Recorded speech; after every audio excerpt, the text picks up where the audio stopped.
క్రీస్తునందు ప్రియులైన సహోదరి సహోదరులకు ప్రభువైన యేసుక్రీస్తు వారి దివ్యనామమున శుభాలు. మనము యేసు ప్రభు వారు భౌతికంగా శారీరకంగా ఈ లోకంలో ఉన్నప్పుడు ఆయన ప్రసంగించిన గొప్ప ప్రసంగాలలో కొండ మీద ప్రసంగము ఒకటి. ఆయన చేసిన ధన్యతల ప్రసంగంలో 3వ భాగాన్ని మనము ధ్యానిస్తూ ఉన్నాము.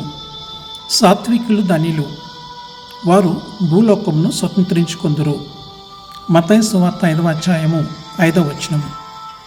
సాత్వికం అంటే సాధుగుణము, సహించే మనస్సు.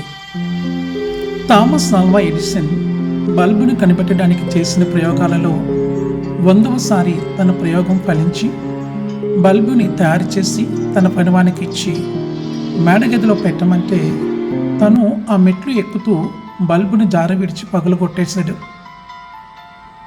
ప్రపంచ చరిత్రలో చిరస్థాయిగా నిలిచిపోవలసిన ఆ బల్బు పగిలిపోతే సాత్వికము కలిగిన ఎడిసన్ అతనిని ఒక్క మాట కూడా అనకుండా మరొక బల్బుని తయారు చేసి అదే పనివానికి పిలిచి మేడగదిలో పెట్టమంటాడు.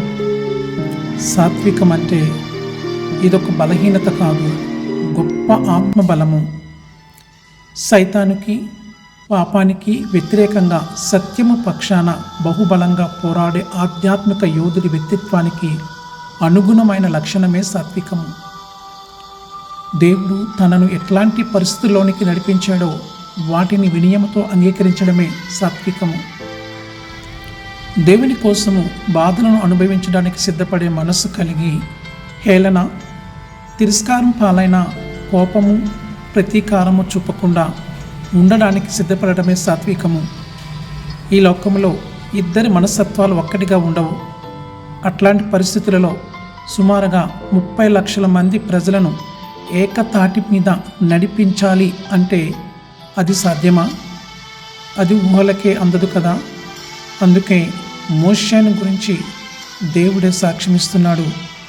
మోషే భూమి మీదనున్న వారందరిలో మిక్కిలి సాత్వికుడు. సంఖ్యాకాండము 12వ అధ్యాయము 3వ వచనము. సాత్వికము ఎట్లా నేర్చుకోవాలి? మోషే కంటే శ్రేష్ఠుడు, మోషే కంటే మిక్కిలి సాత్వికుడునైన యేసయ్య పాదాల చెంత చేరి నేర్చుకోవాలి.